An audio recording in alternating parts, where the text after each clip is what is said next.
यह कहावत प्रचलित थी कि पहले भारत में घी दूध की नदियां बहती थीं, यानी भारत देश में इतना गोधन था कि प्रत्येक व्यक्ति को पीने को पर्याप्त मात्रा में शुद्ध दूध एवं खाने को शुद्ध घी मिल जाता था। हर घर में एक या अधिक गाय बंधी होती थी। न आज जैसी बीमारियां थीं, न व्यक्ति साधारणतया बीमार होता था। गोधन की बहुतायत के कारण जैविक खेती होती थी। इन तमाम कारणों से पर्यावरण भी शुद्ध होता था, परंतु धीरे धीरे व्यक्ति स्वार्थी एवं लालची होता गया। गाय को घर से बाहर निकाला जाने लगा एवं उसकी हत्या होने लगी। तेजी से गोपशुओं की संख्या घटने लगी। स्थिति विषम होती गई। दूध एवं घी की पूर्ति के लिए इसमें मिलावट की जाने लगी। जैविक कृषि की जगह रासायनिक खाद का प्रयोग किया जाने लगा, जिसका परिणाम हम देख रहे हैं। कैंसर जैसी भयानक बीमारियां तेजी से बढ़ रही हैं एवं हजारों व्यक्ति प्रतिदिन कैंसर जैसी बीमारियों से असमय ही मौत का शिकार हो रहे हैं। प्रत्येक 10 व्यक्तियों में 7-8% किसी न किसी बीमारी से पीड़ित हैं। भारत में गाय को माता का दर्जा दिया गया है।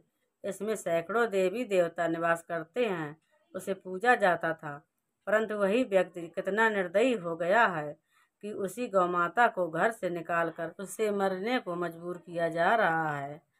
जब तक गाय दूध देती है, उसे स्वार्थवश पूरा एवं अच्छा आहार दिया जाता है, उसकी सेवा की जाती है। जैसे ही वही गाय दूध देना बंद कर देती है तो उसे आवारा छोड़कर भटकने के लिए मजबूर किया जाता है। उसकी खोज खबर तक नहीं ली जाती है। बेचारी मूक वह गाय आंसू बहाती हुई दर दर भटकती रहती है एवं लोगों के पत्थर एवं लाठियां खाती है। आज तो स्थिति यह हो रही है कि गर्भवती गाय को भी छोड़ दिया जाता है तथा वह भटकती रहती है। जब वह गाय मालिक के घर से कहीं दूर ब्याह जाती है तथा उसके मालिक को उसके ब्याहने का पता लगता है तो वह भागा भागा हुआ जाता है एवं अपना अधिकार जताते हुए उस गाय बछड़े को घर लाता है। आज यह स्थिति प्रत्येक शहर ही नहीं, अब तो गांवों में भी देखी जा रही है। हर गांव गली में गाय तड़पते हुए मरती देखी जा रही है। एक आवारा बेचारी भूखी गाय अपनी भूख शांत करने के लिए शहर गांव के कूड़े पर आकर वहां बिखरा हुआ कचरा, यहाँ तक कि पड़ी हुई प्लास्टिक व पन्नी भी खा जाती है, जो उसकी आंतों को चीर कर तड़पते हुए मरने को मजबूर करता है। एक गाय व्यक्ति को दूध दही घी तो देती है, उसके अलावा उसका गोबर एवं मूत्र संपूर्ण मानव जाति के लिए बड़ा उपयोगी है, जो शुद्ध खाद एवं विभिन्न प्रकार की दवाइयाँ बनाने के काम आता है। गाय जीते जी तो यह सब देती है, परंतु मरने के बाद उसकी खाल एवं हड्डियाँ भिन्न भिन्न कार्यों में काम आती हैं। इस प्रकार गौ माता जिंदा रहते हुए तो मनुष्य का पालन करती है, मरने के बाद भी वह बहुत कुछ मनुष्य को देती है, परंतु स्वार्थी मनुष्य इसी गौ माता को अपने घर से निकालकर उसे आवारा भटकने एवं तड़पते हुए मरने के लिए मजबूर कर रहा है।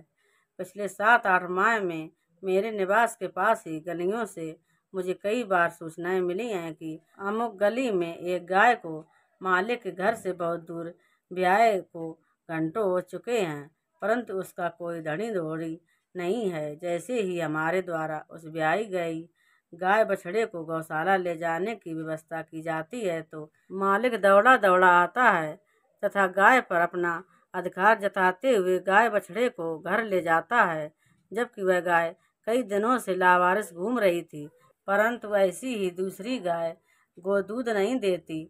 वह गाय मालिक के घर से बहुत दूर कई दिनों से तड़प रही होती है तथा ऐसी गाय को गौशाला लाया जाता है तो उस गाय का कोई मालिक बनकर नहीं आता। वहन गाय उस गौशाला की होकर रह जाती है। क्यों हो रहा है गौ माता के साथ यह अत्याचार? क्या गौ माता अपने मालिक को श्राप नहीं देगी? ऐसा व्यक्ति कभी सुखी नहीं रह सकता। मेरे पास व्यक्ति मिलने आते हैं तथा कई व्यक्तियों के फोन भी आते रहते हैं। कहते हैं कि अब गाय ने दूध देना बंद कर दिया है, उसका खर्चा भारी हो रहा है, वह बोझ हो गई है, उसे गौशाला में रखा जावे। मैंने ऐसे व्यक्तियों से यह प्रार्थना की कि आप इतनी उस गाय के लिए केवल एक चारे की गाड़ी की व्यवस्था कर देवें उसके बाद उस गाय की शेष जीवन की व्यवस्था गौशाला करेगी। इसके बाद तो ऐसे व्यक्तियों का कोई प्रत्युत्तर नहीं आता है। क्या गौ माता आज हमारे लिए बोझ बन गई है? जिस गाय ने उक्त परिवार का माता की तरह पालन पोषण किया है, ऐसी गायें कत्ल खाने को भेजी जाती हैं।